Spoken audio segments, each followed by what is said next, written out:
Hello, good morning. Ayan, samahan niyo ako at i-ready natin ang ating dehydrator kasi dumating na yung ating ilaw. Back to operation na tayo. And i-preheat natin yung ating mga dehydrator. Nilinisan natin ang dehydrator and hinugasan natin, hinabahan natin nung kahapon kasi walang ilaw kahapon. Yun yung mga pinagkaabalahan natin. So ngayon, meron tayong i-dry na apple kasi nawalan tayo ng apple. Yan. And yun muna yung unahin muna natin i-dry yung mga nakuha ko last yung before nung typhoon. So, yan muna yung i-dry natin. And after that, para ma-preheat siya and ma-ready na yung ating yan. Na-slice ko na yung apples natin. Ayan. Oops, wait lang. Lalagyan natin ng kiwi at apple mamaya. Kasi may kiwi pa tayo dyan sa ref. Para matapos na yung kiwi and then later on makapag-stock na tayo ng lemon.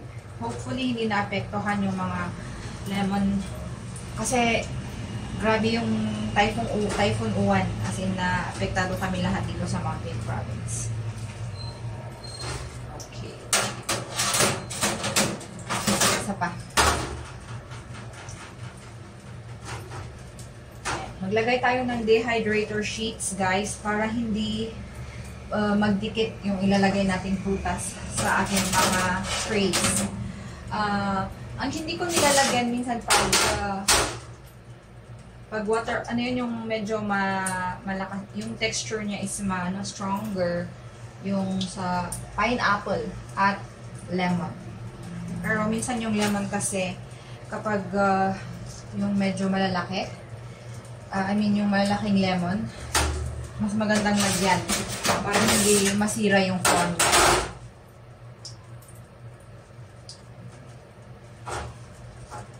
Ayan. Na, ano yun? Okay, last one.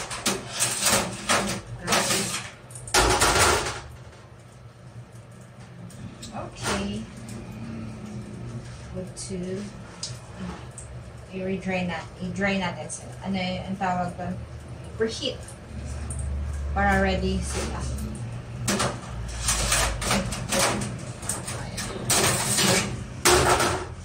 Sorry. Okay. Ayan. Ayan. Ayan. And then, we're gonna slice our apple. Ayan. So, we already na-core na natin yung apple natin. Na-slice na din natin. Na-slice na. Na-core. Natanggal natin yung ayan.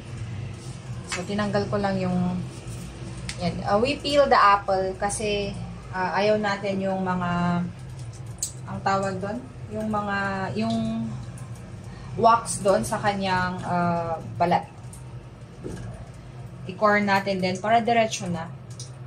Usually, ang apple, ang ganda niyang gawin chips. It's very good for chips. So,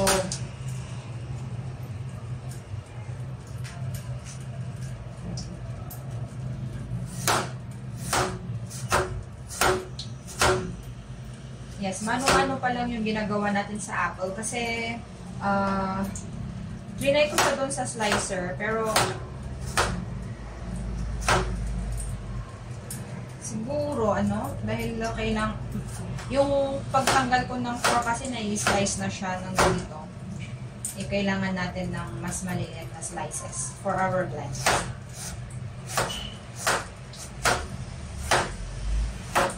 So to avoid browning, ibabad niyo po sila sa lemon water. And to ensure naman na safe at hindi natin makuha yung wax or mga nilagay sa kanilang balat, binabalatan na lang natin sila. Ganon po guys. Oops, sorry.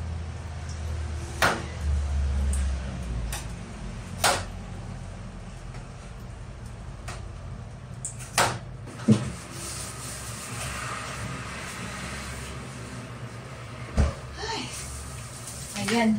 Ito ang ating kiwi, guys. So, isunod natin siyang hugasan at ayun.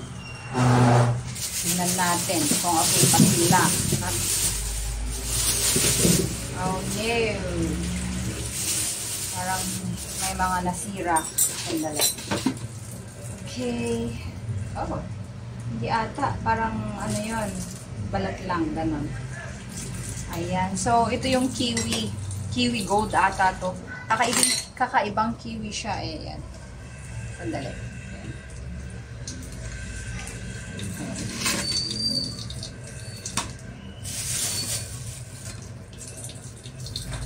Hugasan muna natin.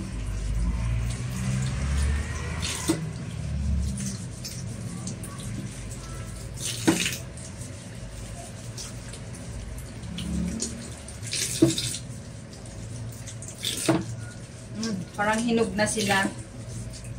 Hinog na hinog. Ayan. So, ito yung ibang variety ng kiwi. Kasi yung usually na binibili namin, yung green. Ngayon, ang dumating itong si gold. Gold daw to eh. Kiwi gold. Baka gold sa loob. Tignan natin.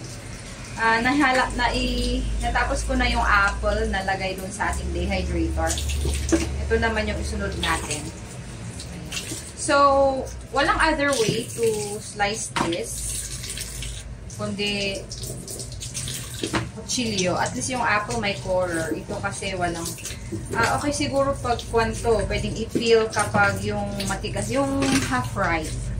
Pero ito, hindi siya kasi ripe na siya. Ang hirap niyang tawag doon. Mahirap siyang ilagay doon, masisira yung hulma niya. Ayan, so ilagay ulit natin. Okay, para ito yung mga nahuhugasan. Ito na lang, diretso na natin siyang okay pa naman. Grabe, oh, gold nga. Gold nga siya, guys. Yellowish. Ba't parang kakaiba tong kiwi na to? Ayan. Medyo siya sensitive. Ayan. Yung kiwi na green, yung balat niya is yung maraming parang budo-budo. Ay, tama ba? Tagalog ba yun? Maraming mga hair. Nakakairita sa skin yun. Ito wala.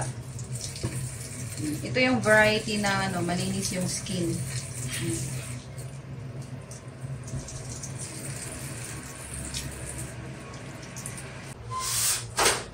Ayan. So, slice na natin. Ito yung kiwi natin kanina. Parang patatas. Yan. Kasi ano yun, kiwi gold. Yan. Slice na natin. So, huwag masyadong manipis, huwag masyadong makapal. Measure ko ito.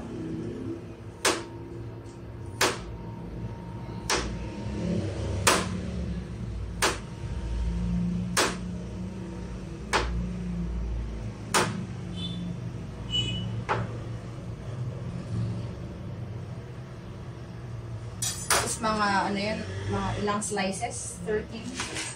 Para hindi siya ganon. Parang maganda yung maliit na chip. Tingnan natin. So, dinidiretso ko na, guys, kasi medyo sensitive siya. And, ito pala itsura niya. At least meron siyang mga black, mga seeds. Kasi yung last na ito, wala. Parang cucumber lang yung smell. Ganun pala yung itsura nito. Hindi siya ganon. Tignan natin kung ilan yung pupunta sa isang tray. Kasi isang dehydrator na yan. So, 3, 4. Oh. Kaya ba niya yung 5? Tignan natin.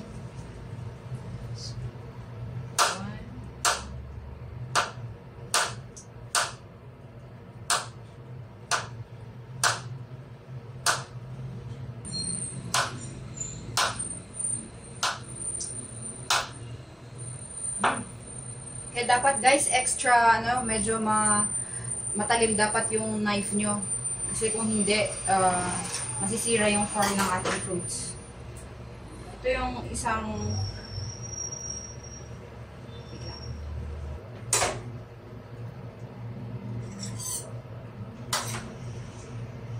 Oh, okay.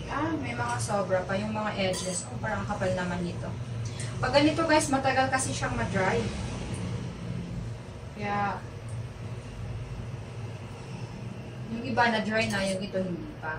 Yun yung reason kung bakit hindi dapat makapal, hindi dapat siya manipis. Yung sakto lang. Matansya nyo din.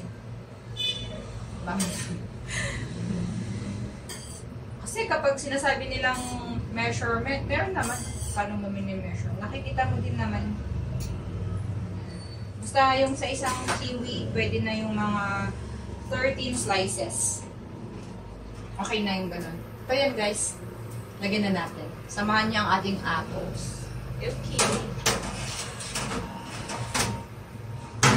Okay guys, so thank you sa pagsama sa amin ngayon. Yun, na-dry natin yung ating apple at saka kiwi.